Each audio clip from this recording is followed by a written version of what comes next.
আসসালামু আলাইকুম প্রিয় শ্রোতা, অডিও বুকস বাই বুক ব্যাংকে আপনাদেরকে আবারও স্বাগতম। আমরা পড়ছিলাম সৈয়দ মুস্তফা সিরাজের ছোট ছোট কিছু ভূতের গল্প। আজ পড়ব সেই সব ভূত। চলুন শুরু করি। আমাদের গায়ে একসময় প্রচুর ভূত ছিল। শুধু রাত বিরাতে নয়, দিনে দুপুরেও তারা একলা দোকলা মানুষকে বাগে পেলে ভয় দেখিয়ে দুষ্টামি করত। দুষ্টমি বলা উচিত, কারণ কখনো তারা কারোর ঘাড় মটকেছে বা ঠ্যাং ভেঙেছে বলে শুনিনি। তবে ভয়ের চোটে কেউ ভিমরি খেয়ে মারা পড়লে কিংবা দৌড়ে পালাতে গিয়ে কারো ঠ্যাং ভাঙলে সেজন্য তো আর ভূতকে দায়ী করা চলে না। যার যা কাজ। ভূতের কাজটাই হলো মানুষকে ভয় দেখানো। যে ভূত ভয় দেখায় না, সে আবার কিসের ভূত? কথাটা বলতেন আমার বড় মামা। বড় মামা রেলে চাকরি করতেন। ছুটি ছাটায় আমাদের বাড়ি আসতেন। সাংঘাতিক সব ভূতের গল্প বলে আমাদের রক্ত জল করে ফেলতেন। গল্প শোনার পর আমরা যারা ছোট, তাদের অবস্থা তখন শোচনীয়। কিন্তু তারপরই বড় মামা হো হো করে হেসে বলতেন, ওরে, ভূতকে কখনো ভয় পাবি না। কারণ কি জানিস? মানুষ যেমন ভূতকে ভয় পায়, ভূতও মানুষকে খুব ভয় পায়। ভূত যদি ভয় দেখায়, তোরাও তাকে ভয় দেখাবি। দেখবি বেটার ছেলে তক্ষুনি কেটে পড়েছে। সে কথা শুনেও যে খুব একটা সাহস পেতাম তা নয়। আমার তো খালি ভাবনা হতো, ভূত বড়দের ভয় পেতেও পারে, কিন্তু আমাদের মতো ছোটদের কি আর ভয় পাবে? আমাদের বাড়ির পেছন দিকটায় ছিল একটা বাগান। তার ওধারে একটা ঝিল। ঝিলের ওধারে ছিল ঘন জঙ্গল। ঠাকুমা বলতেন, ঝিলের জঙ্গলে থাকে এক গন্ধকাটা, আর ঝিলের ধারে থাকে এক শাকচুন্নি। শাকচুন্নিটা রোজ রাত্রিরে আলো জেলে ঝিলের ধারে কি যেন খুঁজে বেড়ায়। গন্ধকাটা আলো সইতে পারে না, তাই সে এসে শাকচুন্নির সঙ্গে খুব ঝগড়া বাঁধায়। ঝগড়ার চোটে সারা রাত্রির ঘুমোতে পারেনি। ঠাকুমা থাকতেন বাড়ির পেছনের ঘরে। কখনো কখনো রূপকথা শোনার লোভে আমি ঠাকুমার কাছে শুতে যেতাম। রূপকথা বলতে বলতে ঠাকুমা হঠাৎ থেমে গেলে বলতাম, তারপর কি হলো বলো না। ঠাকুমা আসতে বলতেন, ওই আবার বেঁধেছে। কি বেঁধেছে? গন্ধকাটার সঙ্গে শাকচুন্নির ঝগড়া। শুনতে পাচ্ছিস না তুই? কই না তো। জ্বালাতন বলে ঠাকুমা উঠে গিয়ে ওদিকটা জানালাটা বন্ধ করে দিতেন। তারপর বলতেন, এর একটা বিহিত করা দরকার। কালই মোনা ওঝাকে ডেকে পাঠাতে হবে। মোনা ছিল ভূতের ওঝা। ভূতগুলোর সঙ্গে নাকি বেজায় ভাব। তারা তাকে খুব সমীহ করে। একবার হলো কি, সিঙ্গিমশাই রাত 9টার বাসে শহর থেকে ফিরছিলেন। হাতে ছিল এক ভার রসমালাই। ঠাকুরনতলার বটগাছের কাছে যেই এসেছেন, অমনি গাছ থেকে ঝুপঝুপ করে কয়েকটা ছায়ামূর্তি লাফিয়ে পড়ে তাকে ঘিরে ধরেছে। রসমালাইয়ের ওপর ভূতেদের লোভ হতেই পারে। দে দে করে তারা চেঁচাচ্ছিল। এসব ক্ষেত্রে নিয়ম হলো দেবদিচ্ছি করে বাড়ির দিকে এগিয়ে যেতে হয়। কিন্তু সিঙ্গিমশাই নিয়মটা ভুলে গিয়ে দিকবিদিক জ্ঞানশূন্য হয়ে ছুটে পালালেন। পালাতে গিয়ে পড়লেন একটা গর্তে। আর একটা ঠ্যাংও গেল ভেঙে। রসমালাইয়ের ভাড়াটা হাত থেকে ছিটকে পড়েছিল। ভূতেরা আহ্লাদ করে রসমালাই সাবার করল। সিঙ্গিমশাই যন্ত্রণায় কাতরাতে কাতরাতে সবই দেখলেন, কিন্তু কি আর করা যাবে?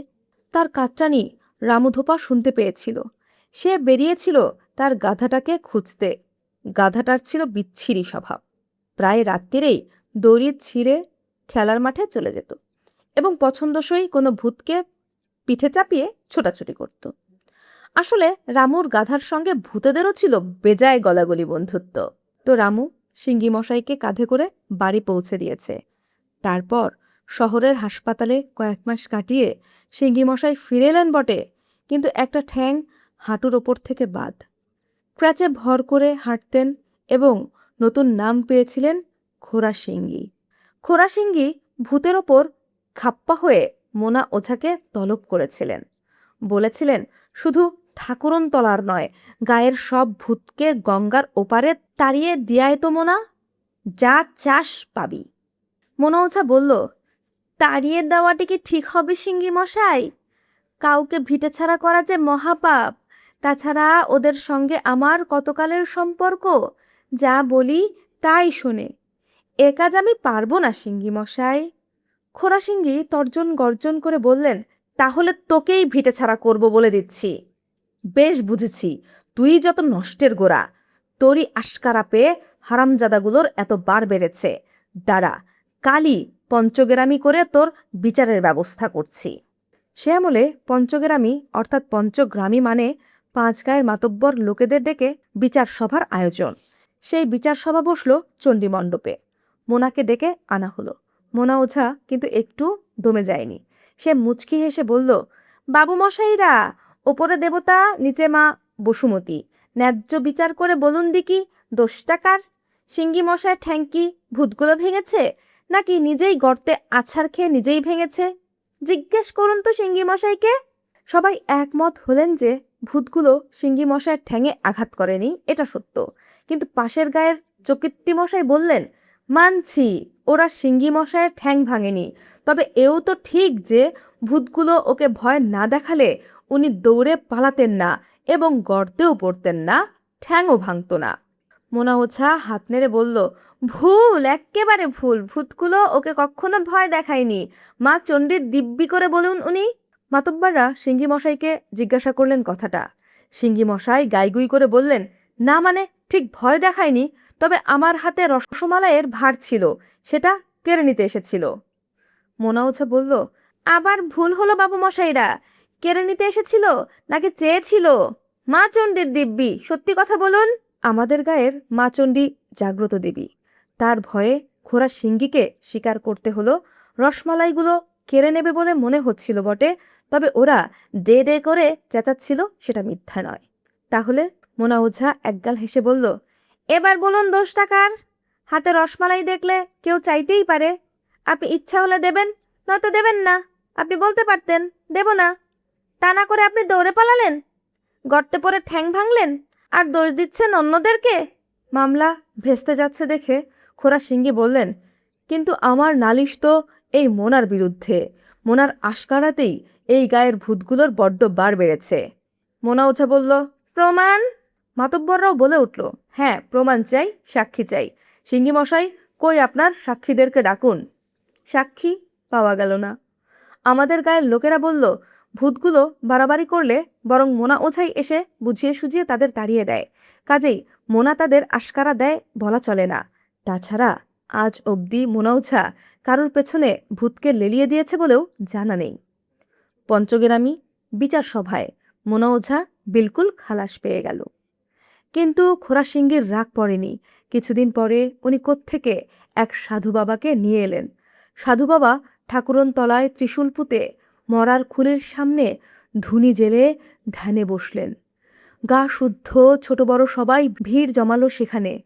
আমরা ছোটরাও ব্যাপারটা দেখতে গেলাম। সাধু বাবা একসময় ধ্যান ভেঙে লাল চোখে চারিদিকে দেখে নিয়ে মরার খুলিটা তুলে নিলেন। মন্তর আউড়ে গর্জন করলেন, আয় আয়, যে যেখানে আছিস চলে আয়, এই খুলির মধ্যে ঢুকে পড় সবাই। বেম্বদত্তি, কন্ধকাটা, শাকচুন্নি, মামদো, পেঁচা গোদানো, হাদা নুলো ভুলো, কেলো ক্যাংলা খ্যাংলা, 2 ভাই, জট জটি, পিচাস গলায় দোরে, জখবুড়ো, সব্বাই আয়, সব্বাই এসে ঢুকে পড় এই খুলির ভেতর। এই বলে সাধু বাবা মরার খুলিটা 2 হাতে চেপে ধরে ঝুলিতে ঢোকালেন। ত্রিশূল তুঙ্গে হুঙ্কার দিতে দিতে এগিয়ে গেলেন ঝিলের দিকে। ঝিলের জলে মরার খুলিটা বের করে ছুঁড়ে ফেলে বললেন, থাক তোরা জলের তলায়। আর বলে দিচ্ছি, যেই এই খুলি তুলবে তার মুখে রক্ত উঠে মারা পড়বে। এরপর বেশ কিছুদিন আমাদের গায়ে আর ভূতের সারা শব্দ ছিল না। মোনা ওঝা নাকি মনমরা হয়ে ঘুরে বেড়াতো। লোকেরা রাত বিরাতে বুক ফুলিয়ে চলাফেরা করত। মাঝে মাঝে দেখতাম রামধুপার গাধাটা ঝিলের ধারে বসে ঘাস খেতে খেতে হঠাৎ মুখ তুলে তাকাতো। ওর দৃষ্টিটা খুব করুণ মনে হতো। ওর খেলার সঙ্গীরা জলের তলায় খুলির ভেতর বন্দি। বেচারার দুঃখ হতেই পারে। হঠাৎ একদিন হইচই পড়ে গেল। রামু ধোপা গিয়েছিল ঝিলের জলে কাপড় কাচতে। সে দেখেছে সেই মরার খুলিটা ঝিলের ধারে পড়ে আছে। জল থেকে নিশ্চয়ই কেউ ভূত বোঝাই খুলিটা তুলেছে। সারা গা ভেঙে পড়ল ব্যাপারটা দেখতে। খোড়া সিঙ্গিও ক্র্যাচে ভর দিয়ে হাঁফাতে হাঁফাতে সেখানে হাজির হলেন। আমারও দেখার ইচ্ছা করছিল, কিন্তু বড়রা কিছুতেই ছোটদের যেতে দিল না। জলের তলার খুলি থেকে খালাস পাওয়া ভূতগুলো খাপ্পা হয়ে আছে, কাজেই অবোধ আর দুর্বল ছোটদের ওপর তাদের নজর পড়ার সম্ভাবনা আছে। পরে শুনলাম দায়টা চেপেছে মোনা ওঝার কাঁধেই। মোনাও তন্ত্রমন্ত্র জানে, কাজেই সাধু বাবার ফেলে দেওয়া খুলি সে ছাড়া জল থেকে তুলবে সাধ্যকার। তাছাড়া মোনা নিশ্চয়ই কোনো বড় ওঝার কাছে নতুন বিদ্যে রপ্ত করে এসেছে। তবে শেষ পর্যন্ত এতে মোনা ওঝারই জয় জয়কার পড়ে গেল। মুখে রক্ত উঠে সে মারা পড়েনি। তার মানে আমাদের গায়ের এই ওঝা সেই সাধু বাবার চেয়ে এখন আরও ক্ষমতাশালী। সিঙ্গিমশাই কেঁচো হয়ে ঘরে ঢুকলেন। কদাচিৎ বাইরে বেরোতেন তিনি, বেরুলেই দিনদুপুর ছাড়া নয়। মোনা ওঝার এতে দাপট বেড়ে গেল। এদিকে আবার ভূতের সারা শব্দ পাওয়া গেল সেদিন থেকেই। পণ্ডিত মশাই পাঠশালার ছুটির পর বাড়ি ফিরছেন। হঠাৎ গাছ থেকে টুপটাপ করে ঢিল পড়ল।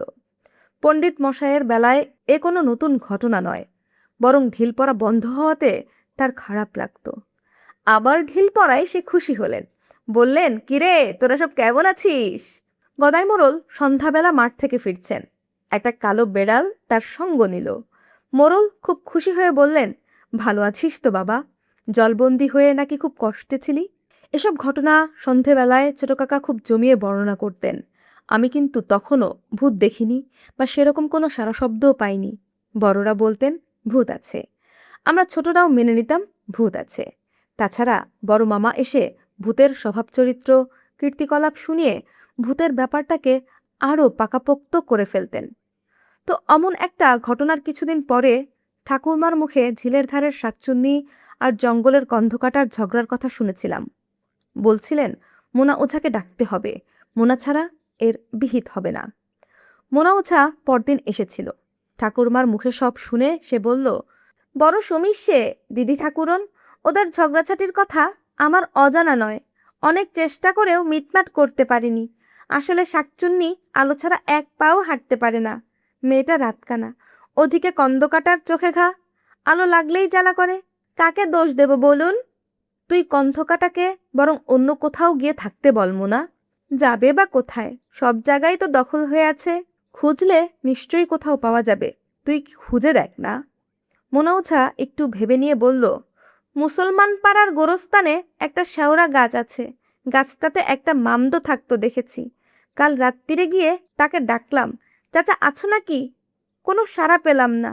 আমার সন্দেহ হচ্ছে মামদো চাচা ডেরা ছেড়ে অন্য কোথাও চলে গেছে। প্রায়ই বলতো, গাছটা পছন্দ হচ্ছে না রে, হাত পা ছড়িয়ে বসা যায় না, বড্ড বেশি ডালপালা, হাওয়া বাতাস ঢোকে না। ঠাকুমা খুব উৎসাহ দেখিয়ে বললেন, তাহলে তুই কন্ধকাটাকে গিয়ে কথাটা বল মোনা। ওদের ঝগড়ার জ্বালায় সারা রাত্রির ঘুমোতে পারিনে।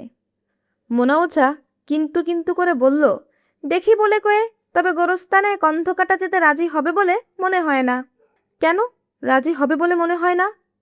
বুঝলেন না, কন্ধকাটা হলো গিয়ে হিন্দু, মুসলমানদের গোরস্থানে যেতে চাইবে কি? ঠাকুমা ফোকলা দাঁতে হেসে বললেন, ধুর পাগলা, ভূতের আবার হিন্দু মুসলমান কিরে? ভূত হলো ভূত, মানুষের মধ্যে হিন্দু মুসলমান আছে, ভূতের মধ্যে নেই। তুই কন্ধকাটাকে এবার বলেই দেখ গে না, বলবি গোরস্থানের তল্লাটে একেবারে শুনশান অন্ধকার, আরামে থাকবে। কদিন পরে মোনা ওঝা এসে বলল, কেলেঙ্কারি হয়ে গেছে দিদি ঠাকুরন। কন্ধকাটাকে বলে কয়ে রাজি করিয়েছিলাম। কাল সন্ধেবেলায় সে গোরস্থানের শেওড়া গাছে ডেরা বাঁধতে গিয়েছিল, কিন্তু মামদো চাচা আবার ফিরে এসেছে। তারা খেয়ে কন্ধকাটা পালিয়ে এলো। ঠাকুমা নিরাশ হয়ে বললেন, মুখ পোড়া মামদোটা ফিরে এলো কেন জানিস? বলতে গেলে সে অনেক কথা। মোনা ওঝা শ্বাস ছেড়ে বলল, বেঁচে থাকতে এক কাবুলিওয়ালার কাছে দেনা করেছিল। এদিকে কাবলিওয়ালাও যে মরে ভূত হয়েছে, আর মেদিনীপুরের গোরস্থানের কাছে বাজপড়া তাল গাছের ডগায় ডেরা খুঁজে নিয়েছে, মামদো চাচা জানতো না। ওকে দেখেই কাবলিওয়ালা লাঠি নিয়ে তাড়া করেছিল। তারা খেয়ে কাহা কাহা মুল্লুক ঘুরে মামদো চাচা বাড়ি ফিরেছে। হ্যাঁ রে মোনা, তাহলে এক কাজ কর না তুই। ঠাকুমা মিটিমিটি হেসে বললেন, ঘটকালিতে লেগে যা, শাকচুন্নির সঙ্গে কন্ধকাটার বিয়ে দিয়ে দে, তাহলেই মিটমাট হয়ে যাবে। মোনা ওঝা ফিক করে হাসল, সে চেষ্টাই তো করছি দিদি ঠাকুরন, শুধু একটাই সমস্যে, কন্ধকাটার চোখের ঘা সারিয়ে দেওয়া দরকার, তাহলে শাকচুন্নির পিদিমের আলো ওর চোখের ঘায়ে খোঁচা দেবে না। দেখি তেমন বদ্যি কবরেজ কোথাও পাই নাকি। মোনা চলে গেলে বললাম, আচ্ছা ঠাকুমা, কন্ধকাটাদের তো মুন্ডু নেই শুনেছি, ছোট কাকা বলেছিলেন। ওদের চোখ কোথায় থাকে তাহলে? ঠাকুমা বললেন, ধুর বোকা, চোখ থাকে ওদের বুকের ওপর। কন্ধকাটার বুকে চোখের কথা শুনে খুব ভয় পেয়ে গেলাম। তারপর থেকে দিনে দুপুরে আর ঝিলে জঙ্গলের দিকে তাকাতে সাহস পেতাম না। বড় মামা বলতেন বটে, ভূতকে কখনো ভয় পাবি না, কিন্তু কন্ধকাটার একে তো মুন্ডু নেই, তার উপর বুকে দুটো চোখ, মুখোমুখি দেখা তো দূরের কথা, কল্পনা করতেই যে রক্ত হিম হয়ে যায়। তো শেষ পর্যন্ত মোনা ওঝা ভূতের কবরেজ খুঁজে পেয়েছিলেন। সেই কবরেজের মলমে নাকি কন্ধকাটার চোখের ঘা সেরে যাচ্ছিল। আগামী কালীপূজার অমাবস্যার রাত্রিরেই কন্ধকাটার সঙ্গে শাকচুন্নির বিয়ের দিনক্ষণ ঠিক হয়েছিল। মোনা রোজই এসব খবর দিয়ে যেত। বিয়ের খরচাপাতির ব্যাপার আছে, ঠাকুমা সবই দিতে রাজি হয়েছিলেন। কিন্তু হঠাৎ এক অঘটন ঘটে গেল।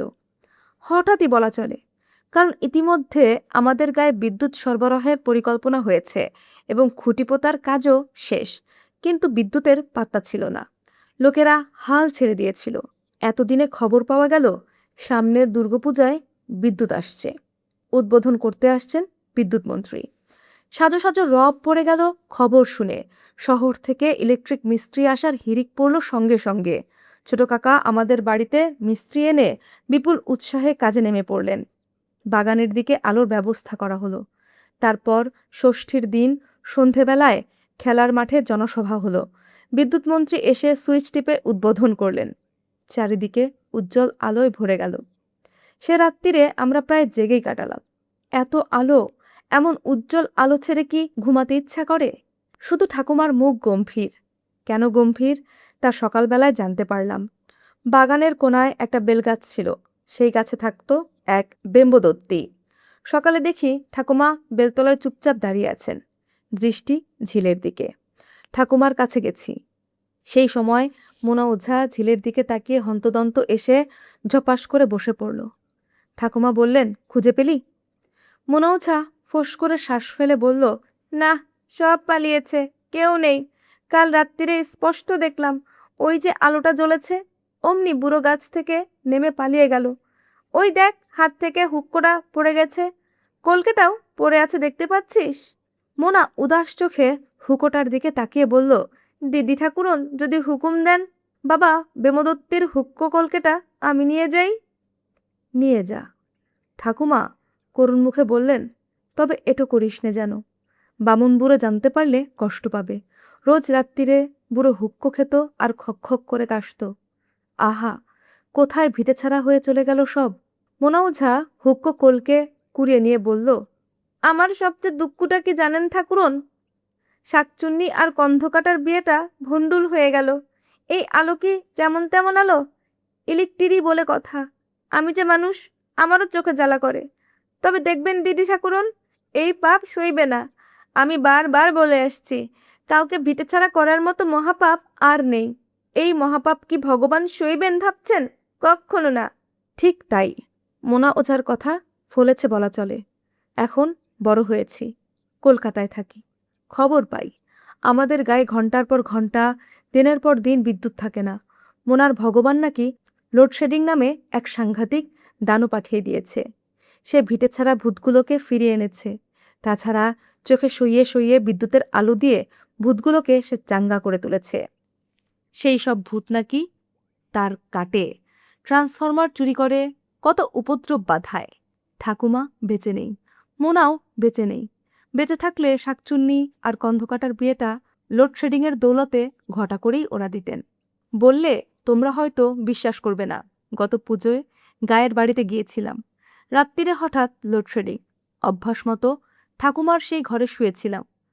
রাত দুপুরে বাগানে হঠাৎ খক খক করে কাশির শব্দ শুনে জানালায় উঁকি মেরে দেখি সেই বেলগাছে হুক্কোর আগুন জুকজুক করছে।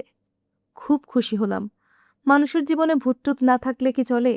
জীবনটাই যে নিরস হয়ে যাবে যদি না থাকে ভূত পেতনি, যদি না থাকে অন্ধকার। আসলে কি ভূত আছে? পড়ছি আর মজা পাচ্ছি। একটু ভয়ও করছে, যেহেতু আমি রাত্রে পড়ি। শ্রোতা বন্ধুগণ, কমেন্ট সেকশনে জানাবেন কেমন লাগছে গল্পগুলো? যদি গল্পগুলো শুনে ভালো লেগে থাকে, তাহলে আমাদের বিশ্ব সাহিত্য বাই বুক ব্যাংক চ্যানেলটি সাবস্ক্রাইব করতে ভুলবেন না। বন্ধুদেরকে শেয়ার করবেন। পরবর্তী গল্প পেতে বেল আইকনে প্রেস করবেন। ধন্যবাদ জানিয়ে আজকে শেষ করছি। আসসালামু আলাইকুম।